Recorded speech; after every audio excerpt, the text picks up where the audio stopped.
Bonjour à tous. Alors, je sais pas si vous allez entendre, mais là, la cloche sonne. Donc, c'est l'heure d'une nouvelle vidéo. Donc, c'est la 6e vidéo déjà que je tourne par rapport à ce petit projet de vidéo que j'ai. Et comme pour les précédentes, on va commencer tout simplement par bonjour, je m'appelle Nicolas, j'ai 36 ans. Cette année, je fête mes 10 ans de librairie et j'avais envie de marquer l'événement en faisant une série du coup de 10 vidéos qui vont revenir sur des éléments qui m'ont marqué personnellement par rapport évidemment au métier, ce que ça m'a apporté, en quoi c'est fait pour moi, qu'est-ce que ça a changé euh, dans ma personnalité, enfin dans mon caractère, etc. Qu'est-ce que ça a permis de mettre en avant. Et puis voilà, donc j'espère que ça rappellera de bons souvenirs aux gens et que ça pourra aider, pourquoi pas, certaines personnes qui aimeraient faire ce métier. Et encore une fois, si vous voulez faire ce métier, allez-y, foncez. Alors, j'ai abordé déjà pas mal de points dans les précédentes vidéos. Notamment, je crois que je ne sais plus la troisième vidéo, où je parle du fait en quoi le métier était fait pour moi et qu'est-ce que j'ai aimé dans ce métier-là. Et j'aborde rapidement le fait que j'étais quelqu'un de extrêmement réservé. Alors ça, faut savoir, c'est rigolo quand je regarde mes anciens bulletins de primaire, c'était marqué au départ, j'étais quelqu'un d'un peu énervé, très énergique, et en fait arrivé je crois, justement je crois que c'était après la maternelle, donc arrivé du coup en primaire, là les appréciations changeaient, là c'était marqué quelqu'un de réservé, de timide, tout ça, donc ça a duré assez longtemps. Alors je pense que c'est parce que je crois que j'ai eu une prof qui m'a m'a un peu voilà un peu cadré que ça a un peu changé mon comportement. Alors et du coup ce comportement je l'ai gardé longtemps. Alors ça a commencé un peu à changer où j'ai commencé un peu à me dérider au moment où j'ai loupé mon bac parce que oui je n'ai pas eu de bac pour la première fois. Alors ça peut paraître oula ridicule, je dis putain il est nul, il n'a pas obtenu son bac la première fois. Alors déjà si vous pensez ça je vous emmerde. Ce qu'il faut savoir, c'est que, oui, évidemment, le bac n'est pas si compliqué que ça. Après, voilà, chacun a son vécu, etc. Moi, ce n'est pas que je n'avais pas les compétences, c'est que, à ce moment-là, j'étais pas très bien dans ma peau. Et du coup, j'avais pas la niaque pour y arriver. Et en fait, le fait d'avoir refait du coup mon année de terminale littéraire, m'a énormément aidé parce qu'en fait suite à ça je me suis donné à fond et ça m'a complètement débloqué l'année suivante. J'ai notamment fait du théâtre. Bref, ça m'a débloqué sur pas mal de choses. Ensuite, donc après, j'ai fait du coup ma licence où je suis redevenu un peu réservé parce que là, en fait, je changeais de niveau. C'est passé un peu comme du collège au lycée. Et en fait, là, j'arrivais dans un lieu où je connaissais quasiment personne. Ça a été mieux vers la fin de la licence où j'ai lié des contacts avec des gens, donc c'était quand même beaucoup plus simple pour se mettre pour être à l'aise. Après niveau études, voilà, j'ai continué à me mettre à fond dedans. C'était plus au niveau relation avec les gens où j'étais encore assez réservé. Et ensuite, il y a eu le master de lecture de jeunesse. Donc là, il y a eu toute la phase où au départ, la phase 3-4 mois de l'UFM qui m'a un peu. Voilà, j'étais angoissé, un peu déprimé, et puis après j'ai laissé tomber et je partais sur de mon pied avec le master. Et pareil, le master, là je me suis donné à fond. On m'appelait même un peu. Enfin, je sais qu'il y en a certains qui m'appelaient Monsieur BD. Donc c'était assez rigolo. Je me suis donné à fond dans mon master, je me suis donné à fond dans les exposés que j'ai pu faire. J'ai rencontré des gens formidables, vraiment au niveau professeur et niveau étudiant. Je pense notamment à Coucou Aurore, qui est, je suis encore en contact avec elle, et qui est notamment la marraine de mon petit garçon, et qui est une personne adorable que je considère comme une sœur, qui est aussi devenue libraire, et que voilà, j'adore Aurore. C'est quelqu'un d'adorable qui m'a pas mal aidé pendant le master pour soutenir, etc. Enfin, on s'est aidé mutuellement, j'espère. Donc voilà. Et après, donc, j'ai pris mon courage de demain, j'ai demandé le stage à Christophe. Le stage m'a permis de débloquer certaines choses, bon, qui m'a confirmé le fait que ce métier était fait pour moi, que j'aimais ce que le métier enfin, en quoi consistait ce métier. Après, ce qu'il faut savoir, c'était que j'étais quand même assez réservé. Je me rappelle que Christophe me disait que, enfin moi je me rappelle plus vraiment des situations, mais Christophe il dit, tu sais que quand Sophie, donc sa femme, venait à la boutique, bah, je devenais rouge pivoine. Donc c'est plus du tout le cas aujourd'hui. Je salue Sophie au passage, j'ai jamais regardé cette vidéo. En fait, progressivement, j'ai commencé enfin, voilà, à me sortir de ma coquille. Ça n'a pas été évident tout de suite parce que je me rappelle encore pendant qu'on allait visiter des librairies pour s'inspirer pour pouvoir concevoir la nouvelle boutique. Je me rappelle d'une fois, on avait mangé dans une librairie et en fait, j'ai confié à Christophe que j'avais l'impression d'avoir piqué la place de clients qui étaient plus compétents que moi en termes de connaissances. Je pense notamment à deux clients en particulier que j'avais eu l'occasion de commencer à côtoyer. Très sympa, hein, qui m'avaient jamais rien dit en termes de remarques ou quoi que ce soit, mais j'avais l'impression de leur avoir piqué leur place parce que je sentais que le métier pouvait les intéresser et ils avaient une connaissance assez dingue en franco-belge ou manga ou en matière générale. Rapidement, Christophe m'a rassuré en disant que bah, c'est pas parce que oui, il y a plein de gens qui ont des connaissances plus importantes dans certains domaines, mais c'est pas pour autant que il n'y a pas que ça qui a fait que Christophe m'a embauché. Il y a pas mal d'autres choses, mon sérieux, ma curiosité, ma capacité d'adaptation. Je pense plein de choses. Et je pense qu'il a décelé. Enfin, qu'il a décelé que je pouvais apporter pas mal de choses à la boutique et le compléter sur. On était un peu sur la même longueur d'onde en termes de. Souvent, on rigole dans l'équipe. On dit en gros, moi et Christophe, on est un peu les deux maniaques de l'équipe et il dit, bah ça, on est sur la même longueur d'onde. Et je sais que de temps en temps, il me sort et dit, parfois on est en train de bosser, chacun de son côté. Et ça a déjà arrivé deux, trois fois, il me dit, mais c'est dingue, en fait, on a rien besoin de se dire. On sait ce qu'on doit faire l'un et l'autre. On n'a pas, enfin là, ça vient naturellement. On sait ce que chacun doit faire et bah, on travaille très bien en duo donc et en équipe maintenant. Enfin, on était déjà une équipe, mais une équipe plus importante. Euh, et en fait, cette confiance est venue progressivement. Donc, elle est venue au fur et à mesure bah, que j'ai donné des conseils. Elle est venue au fur et à mesure que j'ai pu apporter ma pierre à l'édifice. En partie par le fait que j'ai pu aider Christophe à donner mon avis sur la conception de la librairie, même si c'est lui globalement qui a réalisé 99% de l'emplacement, mais voilà, régulièrement il me consultait, il dit tiens, qu'est-ce que tu penses de mettre la caisse là, est-ce que pourrait s'en mettre une, deux, tiens, le rayon comics, est-ce que tu le mettrais là, est-ce que tu en mettrais ça plutôt ça là, enfin bref, il m'a régulièrement sollicité. Donc il y a ça, il y a le fait que même quand Christophe il a dit quand il a conçu cette nouvelle librairie, il s'est dit, ça y est, je vais enfin me sortir, ça va être ma librairie. Parce que quand il était dans la précédente librairie, certes, il a racheté à Claude, mais c'était pas lui au départ qui l'avait créé. Et là, voilà, il a construit quelque chose de A à Z, donc il n'a plus l'impression d'être chez lui. Et en fait, je vois un peu ce qu'il a voulu dire, moi en apportant en pierre l'édifice, avec ce que j'ai pu un peu échanger avec lui sur ça.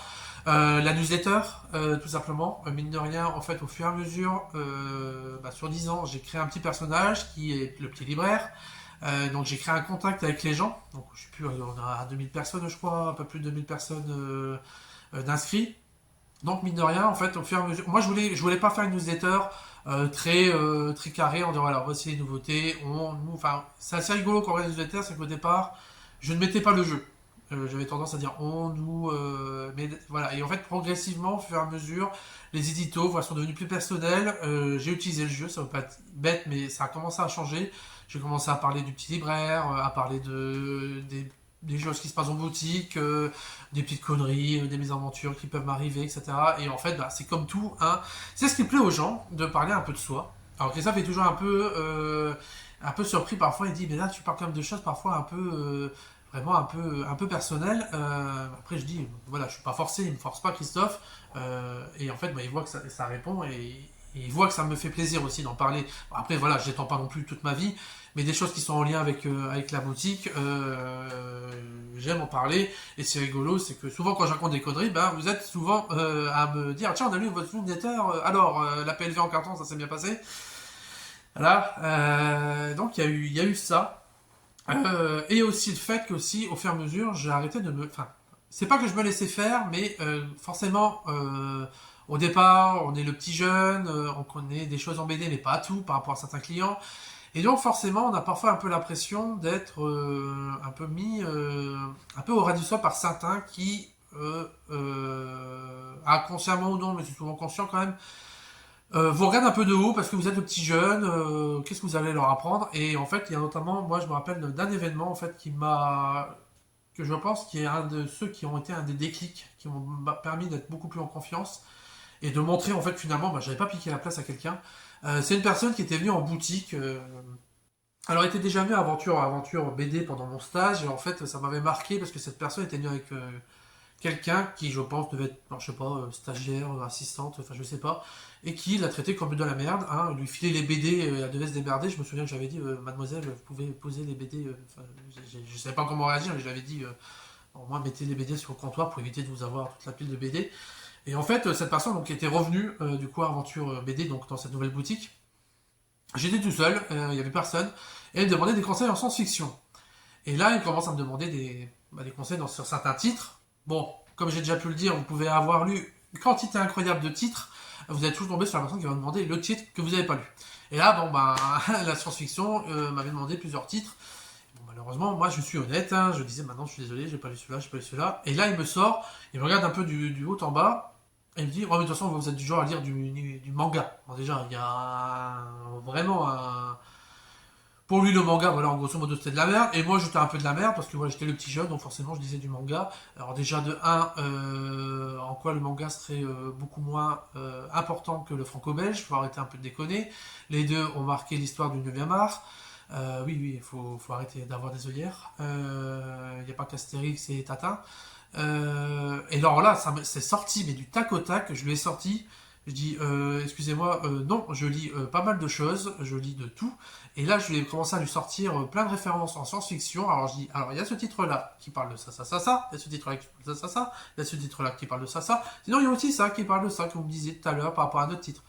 Et là, le mec, je lui ai coupé la chic et il m'a dit, oh non, mais désolé, il fallait pas prendre ça comme ça. Voilà, il m'a bien emmerdé. Enfin, c'était bien terminé, hein. Mais voilà, c'est là que j'ai eu commencé à avoir un sursaut en me disant faut arrêter. Et c'est une des premières fois où je me suis dit le client peut être roi, mais le client peut être con. Et encore une fois, on est là pour proposer un service aux gens qu'on essaye de faire au mieux. Ça ne nous empêche pas parfois de faire des erreurs, mais on n'est pas là pour se faire parler comme de la merde. Et puis voilà, et si ça ne plaît pas aux gens, allez voir ailleurs. Voilà, vous allez sur internet hein, et vous ne faites pas chier. Voilà. Donc à partir de là, ça a commencé. Voilà, ça a été des premières fois où je me suis sorti de ma coquille réellement, encore plus que les précédents moments, enfin que en ma deuxième terminale, que en master, etc. Et Christophe, du coup, m'encourage dans cette voie. Alors, c'est-à-dire, c'est pas il m'encourage pas à envoyer chez les gens, hein, c'est pas ça. Hein. Mais il m'encourage, enfin, il nous encourage même à ne pas se laisser marcher dessus. Il dit évidemment, faut mettre les formes, faut pas hésiter à être un peu cassant par moment tout en mettant les formes. Voilà, moi quand j'avais dit ça aux clients, évidemment, je faisais ça avec le sourire. Voilà. Alors après, ça m'est déjà arrivé des moments en fait, ça bouillait tellement que j'ai foutu dehors des gens.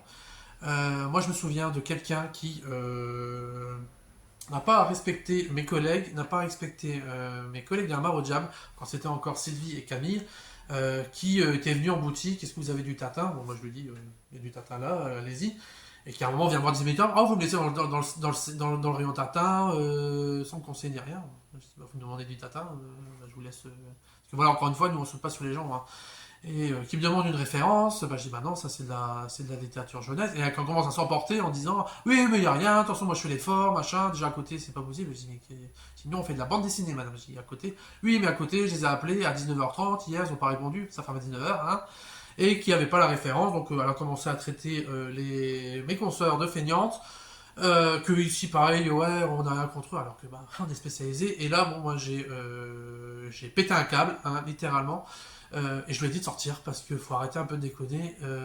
Madame qui était en retraite, madame qui fait un effort surhumain pour venir en librairie, au bout d'un moment, il faut arrêter un peu les conneries. Il suffit de regarder les horaires d'une boutique pour bien se rendre compte que ça ferme à 19h, appeler à 19h30, ça va être compliqué. Regardez Aventure BD, oui, spécialisé de bande dessinée. Donc au bout d'un moment, il faut arrêter un peu les conneries. Sinon, donc voilà, il y a eu ça. Je me rappelle aussi Christophe était en réserve.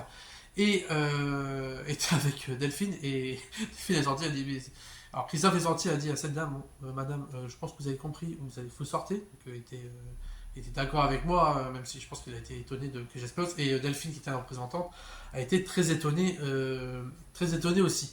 Donc bref, voilà, donc ça m'a apporté un peu des exemples qui montrent que au fur et à mesure, j'ai pris confiance. Je me laisse pas marcher dessus, je mets les formes, je suis quelqu'un de globalement très sympa. J'adore mon métier, j'adore faire découvrir des choses aux gens, mais encore une fois, faut pas non plus me prendre pour un guignol et prendre pour un con. Et surtout ne pas toucher à mes collègues et à leur travail. Donc voilà, donc ça c'est venu au fur et à mesure, et là je vois que j'ai l'impression que Christophe est là. Ah non, c'est pas Christophe. Non, j'ai cru que Christophe était là. Non, c'est quelqu'un d'autre. Bref, donc voilà au niveau de la confiance qui. En fait, voilà, c'est venu au fur et à mesure, encore une fois. Et c'est pareil, c'est pas parce que vous êtes réservé que vous pouvez pas faire ce métier. Moi, je pense notamment à Johan, un de nos stagiaires qui est quelqu'un de très réservé, qui a fait plusieurs stagiaires avec nous et qui, déjà là, il est encore réservé, mais beaucoup plus à l'aise dans ce métier. Et c'est normal, c'est qu'au fur et à mesure, vous connaissez le lieu, vous connaissez votre stock, vous connaissez les clients, et forcément, vous vous mettez de plus en plus à l'aise. Et ça vient avec le temps. Donc, il n'y a pas de recette miracle. Moi, je pense qu'il faut laisser le temps au temps. Et il y a les expériences, donc les gens que vous allez rencontrer qui vont parfois vous faire sortir de vos gonds et et qui vont malgré tout finalement vous aider parce que même s'ils sont courts, leur connerie va vous permettre de construire votre confiance et construire votre amour, montrer que voilà vous êtes fait pour ça. Donc voilà, donc c'est toujours un peu décousu, mais voilà, je pense que j'ai un peu montré en quoi ma confiance a évolué et ça me permettra de parler plus tard dans une vidéo sur le fait ce que je suis devenu aujourd'hui en termes d'image de la librairie. J'aime dire que je suis un peu le guignol de service. Mais voilà, pareil, ça découle du fait que j'ai gagné en confiance. J'ai pris conscience au fur et à mesure que ce métier était fait pour moi. Et puis forcément, du coup, aujourd'hui, je m'éclate. Et en plus, le fait d'avoir un responsable, enfin un gérant de magasin qui vous laisse faire, qui dès le départ de votre stage vous dit fais comme chez toi, forcément, ça aide aussi à être à l'aise dans ce métier. Donc voilà, donc 17 minutes, je sais pas trop si c'est intéressant ou pas à regarder, je sais très bien que ça va pas faire des tonnes de vues, mais je m'en fous, encore une fois, ça me permet d'avoir une petite capsule vidéo qui va rester et que je pourrais regarder un peu plus tard pour mes 20 ans, qui me permettra de montrer à mon fils. Et puis bon voilà, peut-être que ça d'entre vous, ça va vous permettre d'avoir quelques petites choses pour pouvoir faire votre métier plus tard, que ce soit libraire ou autre chose. Hein, parce que tout ce que je parle en termes de confiance, etc., ça vaut pour le métier de commerce, mais ça vaut pour tout au final. Donc voilà, donc je vous laisse, hein, je vais essayer de tourner une autre vidéo. À bientôt.